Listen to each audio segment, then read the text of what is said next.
நெல்லை ஒரு முக்கிய செய்தி கிடைத்திருக்கிறது. ரஷ்யா உக்ரைன் இடையிலான போர் மீண்டும் உச்சத்தை எட்டியிருக்கிறது. ரஷ்யாவின் தொடர் தாக்குதலில் உக்ரைன் உருக்குலைந்திருக்கிறதாம். உக்ரைனுக்கு பதிலடி கொடுத்து வருகிறது. இன்றைய நிலவரம் குறித்து உண்மை தகவலுடன் நிரலில் இணைகிறார் எமது செய்தி தலைமை சண்முகசுந்தரம். வணக்கம் சண்முகசுந்தரம், தற்போது இருக்கக்கூடிய நிலவரம் என்ன விவரங்கள்? அப்ரஹாம், ரஷ்யா யுக்ரைன் இடையேயான போர் இன்று 1425 நாளாவதாக தொடர்கிறது. அதாவது 1425 நாளாக தொடர்கிறது. தற்போது நாம் பார்க்கலாம், இருண்டு போயிருக்கின்ற யுக்ரைன், இது முழுவதுமே யுக்ரைன் நாட்டிலே தற்போது முழுவதுமாக பவர் கட், மின்சாரம் இல்லை, கரண்ட் கட் என்று பேச்சு வழக்கில் சொல்கிறோமே, அப்படி ஒரு சூழ்நிலை தான் தற்போது ஒட்டுமொத்த யுக்ரைன் பகுதியும், யுக்ரைனில் உள்ள 70% பகுதிகளிலே இருண்டு போய்விட்டது. இரவு நேரங்களிலே முழுவதுமாக மின்சாரமே இல்லை. 30% பகுதிகளில் ஓரளவு மின்சாரம், அணு உலை மின்சாரங்களை வைத்து அந்த இடங்களில் மட்டும் 30% இடங்களுக்கு மட்டும் அணு உலையின் மூலமாக மின்சாரம் கொடுத்துக் கொண்டிருக்க, மற்ற இடங்கள் எல்லாம் மின்சாரம் இல்லாத சூழல் தான். இது யுக்ரைனில் இருந்து நமக்கு கிடைத்த நேரடி காட்சிகள். யுக்ரைன் தற்போது முழுவதுமாக இருண்டு போயிருக்கிறது. ஆனால் இந்த இருண்டு போனதற்கு காரணம் ரஷ்யாவுடைய அதிரடி தாக்குதல். ரஷ்யா திட்டமிட்டு வியூகம் அமைத்து யுக்ரைனுடைய மின்சாரத்திற்கு தேவையான அணு உலைகள், அதே போன்று மற்ற உலைகள் எங்கிருக்கிறோம், மின்சார உற்பத்தி இடங்கள் எங்கெங்கு பார்த்து அவற்றை தாக்கி அழித்திருக்கின்றன. இதனால் தற்போது யுக்ரைன் மிகவும் கடுமையான ஒரு சூழலில் இருக்கிறது என்றுதான் கூற வேண்டும். உடனடியாக அருகில் உள்ள ஐரோப்பிய நாடுகள் தங்களுக்கு மின்சாரத்தை கொடுத்து உதவ வேண்டும் என்ற வகையிலே, அதாவது 18 ஜிகாவாட் மின்சாரம் தேவை. ஆனால் தற்போது அங்கு இருப்பது 4 ஜிகாவாட் மின்சாரம் தான் இருக்கிறது. எனவே உடனடியாக எங்களுக்கு மின்சாரம் தேவை என கெஞ்சி கொண்டிருக்கிறது யுக்ரைன் என்றதுதான் யதார்த்த கள நிலவரமாக இருக்கிறது. தற்போது நீங்கள் பார்க்கலாம், ஜெனரேட்டர்களை கொண்டு வந்து டீசல் பெட்ரோல் மூலமாக அந்த ஜெனரேட்டர்களை இயக்கி அவசர மின் உற்பத்தி மின்சாரத்தை தேவைக்காக அந்த ஜெனரேட்டர்களை கொண்டு வருகின்ற காட்சிகளை பார்க்கின்றோம். அது மட்டுமல்ல, தற்போது யுக்ரைனில் மிக கடுமையான குளிர்காலம், -20 டிகிரி என்பார்களே. உறைபனி என்பது நாம் 0 டிகிரியை உறைபனி என்கிறோம். ஆனால் -20 டிகிரி சென்டிகிரேட் வெப்பநிலை தான் தற்போது, செல்சியஸ் வெப்பநிலை தான் அங்கு காணப்படுகிறது. அந்த அளவுக்கு கடுமையான பனி பகுதி தற்போது இருக்கிறது. அந்த கடுமையான குளிரில் தான் தற்போது அங்குள்ள மக்கள் கடினப்பட்டு ஒரு வாழ்க்கையை நடத்தி கொண்டிருக்கிறார் என்று கூற வேண்டும். யுக்ரைன் முழுவதும் ஸ்தம்பித்து போயிருக்க என்றுதான் கூற வேண்டும். அங்கு நடமாட முடியாத அளவுக்கு குளிர் இருக்கிறது. இந்த குளிரிலே ராணுவத்தினரும் பொதுமக்களும் அவதிப்பட்டுக் கொண்டிருக்கிறார். இந்த நேரத்திலே மின்சாரம் இல்லாததால் இந்த ஈட்டர் சுடுவிப்பான்களை போட முடியாமல் மிகவும் கடுமையான ஒரு சூழலை உக்ரைன் மக்கள் தற்போது சந்தித்து வருகிறார் என்பதுதான் யதார்த்தமாக இருக்கிறது. கடந்த 24 மணி நேரத்தில் மட்டும் ரஷ்யாவின் தாக்குதலில், ஏவுகணை தாக்குதல் மற்றும் ட்ரோன் தாக்குதலில் 1305 யுக்ரைன் வீரர்கள் பலியாகி இருக்கிறார்கள் என்ற தகவல், அதிர்ச்சியூட்டக்கூடிய தகவல் வந்திருக்கிறது. எனவே யுக்ரைன் யுத்தம் வரும் பிப்ரவரி 22ஆம் தேதி வந்தால் 4 ஆண்டுகளை நிறைவு செய்கிறது.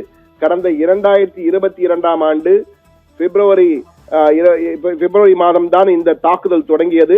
அந்த தாக்குதல் தற்போது 4 ஆண்டுகளை நிறைவு செய்து 5ஆம் ஆண்டுக்குள் செல்ல இருக்கிறது.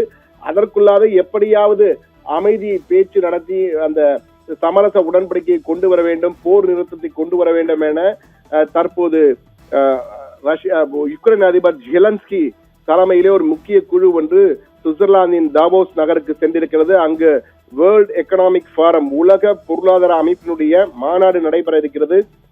அங்கு அமெரிக்க அதிபர் டொனால்ட் ட்ரம்ப் உள்ளிட்ட பல்வேறு நாட்டின் முக்கிய அதிபர்கள் வர இருக்கிறார்கள். எனவே அவர்கள் அந்த டொனால்ட் ட்ரம்ப் மூலமாக பேச்சுவார்த்தை நடத்தி எப்படியாவது போர் நிறுத்த ஒப்பந்தத்தை கொண்டு வர வேண்டும் என்பதற்காக முயற்சி கொண்டிருக்கிறார்கள். ஆனால் புட்டினை பொறுத்தமட்டிலே மிக தெளிவாக இருக்கிறார். அதாவது யுக்ரைன் நாங்கள் சொல்கின்ற அமைதி பேச்சுக்கு உடன்பாட்டிற்கு வந்தால் மட்டும்தான் போர் நிறுத்தம், இல்லை என்றால் தாக்குதல் மட்டுமே ஒரே பதில் என்றாக இருக்கும் என்ற வகையிலே அவர் கூறியிருக்கிறார். டொனால்ட் ட்ரம்ப்பும் ஜெலன்ஸ்கி தான் இந்த போர் நிறுத்தத்தை கொண்டு வர முடியாமல் தொடர்ந்து முட்டுக்கட்டையாக இருக்கிறார் என்ற வகையில அவரும் ஒரு கருத்தினை தெரிவித்திருக்கிறார். எனவே எப்படியாவது அந்த போர் நிறுத்தத்தை கொண்டு வர வேண்டும் என்ற நிலையில் தான் இருக்கிறார்கள். ஆனால் யுக்ரைனும் பதிலடி கொடுத்து வருகிறது என்பதை நாம் மறுத்துவிட முடியாது. யுக்ரைன் ராணுவத்தின் சார்பிலே பொதுவெளியிலே ஒரு அதிரடியான ஒரு அறிக்கை வெளியாகி இருக்கிறது. அந்த அறிக்கை உண்மையிலேயே அதிர்ச்சியாக, ரஷ்யாவிலா இப்படி ஒரு நிலைமை, ரஷ்யா போன்ற ஒரு வல்லரசு நாட்டிற்காக இவ்வளவு பெரிய மோசமான இடர் என்ற வகையிலே ஒரு கேள்வியை கேட்க வைத்திருக்க. அது என்னவென்றால், கடந்த 4 ஆண்டுகளில் மட்டும் ராணுவத்தினர் உட்பட 12,25,590 பேர் ரஷ்யாவிலே உயிரிழந்திருக்கிறார்கள் என்ற தகவல் தான். 12 லட்சம் பேர் பலியாகி இருக்கிறார் ரஷ்யாவிலே கடந்த 4 ஆண்டுகளில் யுக்ரைனுடன் நடந்த யுத்தத்தில் என்பது உண்மையிலேயே அதிர்ச்சி தகவலாக இருக்கிறது. அது மட்டுமல்ல, யுக்ரைன் ராணுவத்தினர் ரஷ்யாவின் 11,569 டேங்குகளை வீழ்த்தியிருக்கிறோம், 434 விமானங்களை வீழ்த்தியிருக்கிறோம், 347 ஹெலிகாப்டர்களை வீழ்த்தியிருக்கிறோம், 28 கடற்படை கப்பல்களை வீழ்த்தியிருக்கிறோம், 1,08,605 ட்ரோன்களை துவம்சம் செய்திருக்கிறோம் என்ற வகையில ஒரு பெரிய பட்டியலை வெளியிட்டு ரஷ்யா மிகப்பெரிய இழப்பை சந்தித்திருக்கிறது என்ற ஒரு அதிர்ச்சி தகவலையும் வெளியிட்டிருக்கிறார்கள். எனவே யுக்ரைனும் சம பலத்திலே அதிரடியாக பதிலடி கொடுத்திருக்கிறது என்பதையும் நாம் மறுப்பதற்கு இல்லை. எது எப்படி இருப்பினும் இந்த 2 நாடுகளின் போரினால் மிகப்பெரிய அளவுக்கு உலக அளவிலே பாதிப்பு ஏற்பட்டிருக்க என்பதுதான் உண்மை. தற்போது யுக்ரைனை பொறுத்த மட்டிலே தலைநகர் கீவ் ஆகட்டும், அதற்கடுத்த மிகப்பெரிய 2வது நகரமான கார்கிவ் ஆகட்டும், ஒடிசா என்ற துறைமுக நகரமாகட்டும், இவை 3மே தற்போது குளிர்காலத்தில் மிக கடுமையான அந்த குளிர் சீதோஷ நிலையால் கடுமையாக பாதிக்கப்பட்ட சூழ்நிலையில் தற்போது மின்சாரம் இல்லாததால் கடுமையான பாதிப்பு ஏற்பட்டிருந்தான் கூற வேண்டும். நேற்று மட்டும் 167 இடங்களிலே தாக்குதல் நடைபெற்றிருக்கிறது. தற்போது யுக்ரைனை பொறுத்த மட்டும் ரஷ்யா கிட்டத்தட்ட 150 கிலோமீட்டர் தொலைவிற்கு உள்ளே புகுந்து பல இடங்களை பிடித்திருக்கிறது என்று கூறுகிறார்கள். ஏற்கனவே ரஷ்யாவின் தரப்பிலே கிரிமியா தீபகற்பம் இருக்கிறது, டொனாட்ஸ் பகுதி இருக்கிறது, லுகான்ஸ் பகுதி இருக்கிறது, கெர்சன், சபோரேஷியா போன்ற பகுதிகளும் ஏற்கனவே ரஷ்யா பிடித்துள்ள பகுதிகளாகும். தற்போது மேலும் 150 கிலோமீட்டர் அளவுக்கு உள்ளே சென்றிருப்பதால் யுக்ரைன் கடுமையாக பாதிக்கப்பட்டிருக்கிறது என்பதுதான் அங்கிருந்து வரும் தகவல் உறுதி செய்கின்றன. இதை ராய்ட்டர்ஸ் செய்தி நிறுவனம், சர்வதேச செய்தி நிறுவனமான ராய்ட்டர்ஸும் இதை உறுதி செய்திருக்கிறது. இந்த நிலையில்தான் தற்போது ரஷ்யாவுக்கும் பதிலடி கொடுக்கும் வகையில் யுக்ரைனும் மிகப்பெரிய சேதத்தை இழப்பை ரஷ்யாவுக்கு ஏற்படுத்தியிருக்கிறது என்ற தகவலும் வந்திருக்கிறது. எது எப்படி இருப்பினும் யுக்ரைனில் போர் நிறுத்தம் ஏற்பட்டால் மிக சிறப்பாக இருக்கும் என்பதுதான் பலரும் கருதுகிறார்கள், வரவேற்கிறார்கள். ஏனெனில் இந்த பாதிப்பு உலக அளவிலே ஏற்பட்டுக் கொண்டிருக்கிறது. எனவே உலக நாட்டாமையாக குறிக்கொள்ளும் டொனால்ட் ட்ரம்ப் அமெரிக்க அதிபர் டொனால்ட் ட்ரம்ப் இந்த பிரச்சனைக்கு முடிவு காண்பாரா, புட்டினுடன் பேசி சமரசத்திற்கு உடன்பட்டு இந்த போர் நிறுத்தத்தை ஏற்படுத்துவாரா, ஜெலன்ஸ்கி என்ன செய்ய போகிறார் என பல கேள்விகள் எழுகின்றன. அடுத்த 2-3 நாட்களில் இந்த ரஷ்யா யுக்ரைன் போரிலே மிகப்பெரிய திருப்பம் ஒன்று ஏற்படும் என்பதுதான் தற்போது அனைவரின் எதிர்பார்ப்பாக இருக்கிறது. ஆப்ரஹாம்.